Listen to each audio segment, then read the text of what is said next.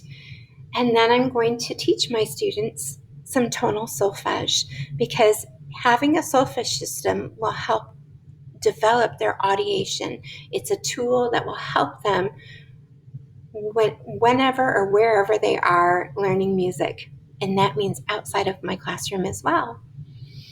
I'm also going to make sure that students learn how to translate those tonal patterns from sound to solfege, and then explore improvising and creating tonal patterns. So let's play with that a little bit. I have a tune that I wrote many years ago called Polar Bear, and it sounds like this. Would you please audiate my song? Polar bear, where have you been? I've been to the North Pole and back again.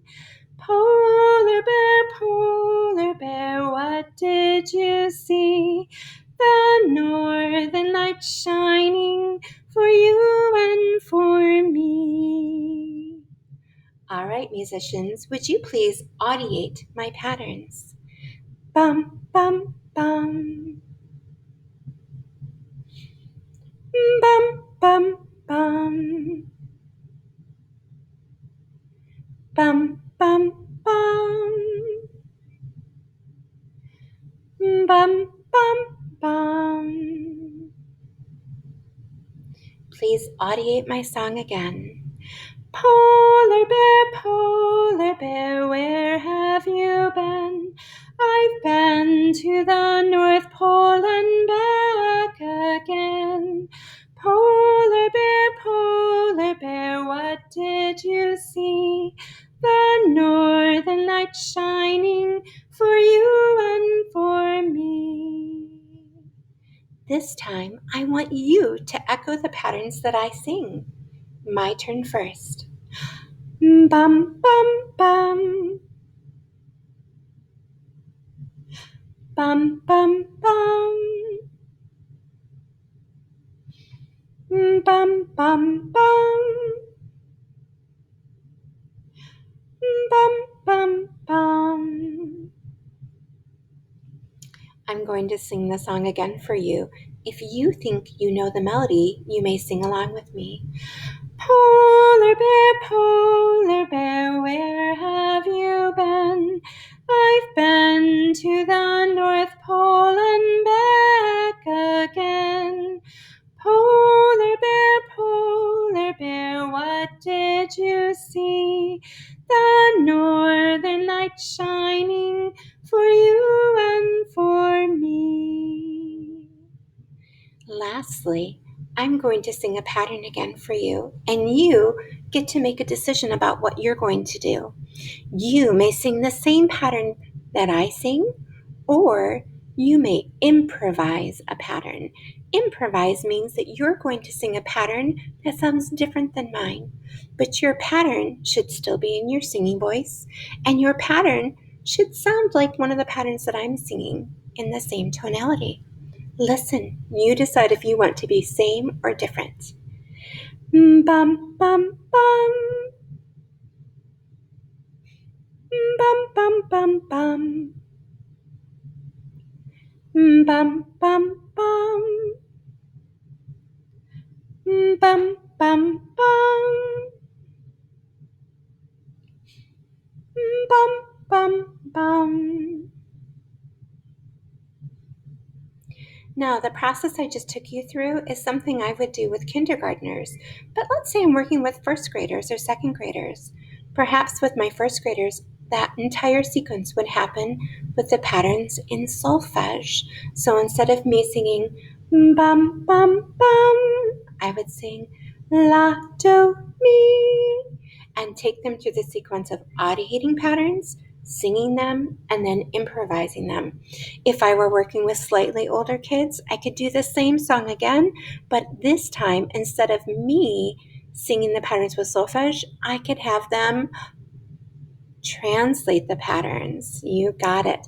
So there are ways for me to take the same song and spiral the instruction to meet the needs of wherever my students are in their learning. I can give them just the most basic tenets of MLT, the listening and speaking, or I can give them listening, speaking, and thinking.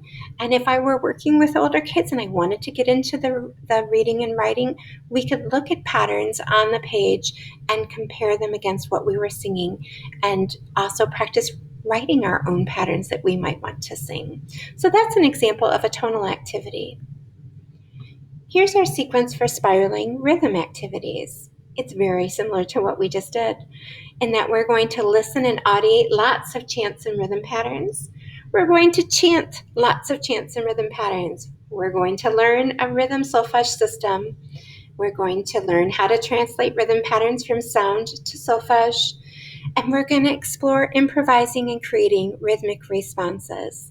So let's do this together. This chant is called popcorn. My feet love the rhythm of the popcorn. Pop, popcorn, pop, popcorn. My feet love the rhythm of the popcorn. Pop, popcorn, pop, pop, pop. I put the word stop because otherwise my kids will keep going. So you'll see the word stop there. This chant comes from Music Play by GIA Publications. It is not my chant, but I'm using it with permission. Listen to my chant one more time. My feet love the rhythm of the popcorn. Pop, popcorn, pop, popcorn. My feet love the rhythm of the popcorn. Pop, popcorn, pop, pop, stop. Be my echo, please. Oh, no. Audiate. Ba, ba, ba, ba, ba. Ba, ba, ba, ba, ba, ba, ba, ba. Ba, ba, ba, ba, ba, ba, ba, ba. Ba, ba, ba, ba, ba, ba, ba. Let's move and chant again. My feet love the rhythm of the popcorn. Pop, popcorn, pop, popcorn. My feet love the rhythm of the popcorn. Pop, popcorn, pop, pop, stop. This time, can you be my echo? Here we go. Ba, ba, ba, ba, ba, ba. Ba, ba, ba, ba, ba, ba. Ba, ba, ba, ba, ba, ba, ba, ba. Ba, ba, ba, ba, ba, ba. Let's move our feet and chant again. My feet love the rhythm of the popcorn. Pop, popcorn, pop, popcorn. My feet love the rhythm of the popcorn. Pop, popcorn, pop, pop, stop. This time, you get to decide if you want to be same or different. Remember, if you are being different, you are still using your speaking voice, and your patterns will sound similar to mine, but they will be your own in the sense that if I say ba ba ba ba ba ba ba, you might say ba ba ba ba ba ba. Are you ready? You can be same or different than me. Ba ba ba ba ba ba ba. Ba ba ba ba ba ba ba ba. Ba ba ba ba ba ba ba ba. Ba ba ba ba ba ba. My feet love the rhythm of the popcorn. Pop, popcorn, pop, popcorn. My feet love the rhythm of the popcorn. Pop, popcorn, pop, pop, stop. So again, if I were sequencing instruction or spiraling my instruction with students in kindergarten, we might experience that chant and just audiate patterns and echo patterns and have opportunities to improvise our own patterns. So we're listening, we're speaking, and then we're thinking, we're making some musical decisions, we're audiating patterns that might sound different. If I were working with older students, first or second grade, we could take this same chant and use rhythmic solfege. So instead of me chanting ba ba ba ba ba ba, I could chant do day do, or ti ta, right? And have them, again, give them opportunities to audiate those patterns with solfege, to echo those patterns, to speak them with solfege, and then opportunities to improvise patterns using the solfege. I could also take it a step further with my slightly older kids, maybe second to third grade, and have them translate those patterns. So if I say ba ba ba ba ba ba ba, can you translate that pattern? Are you audiating do do, or ti ta? So having them connect what they're hearing in their audiation to a solfege system. And then again, if I was working with my students in fourth and fifth grade, we may take that into reading and writing of those rhythms as well. And then lastly, I just want to give you a sequence for spiraling harmonic activities, because oftentimes we don't think about that, about how we might sequence harmonic activities with our students. So the sequence may sound similar. Listen to and audiate lots of harmony. Sing the resting tone and sing it as a drone, then transfer to instruments.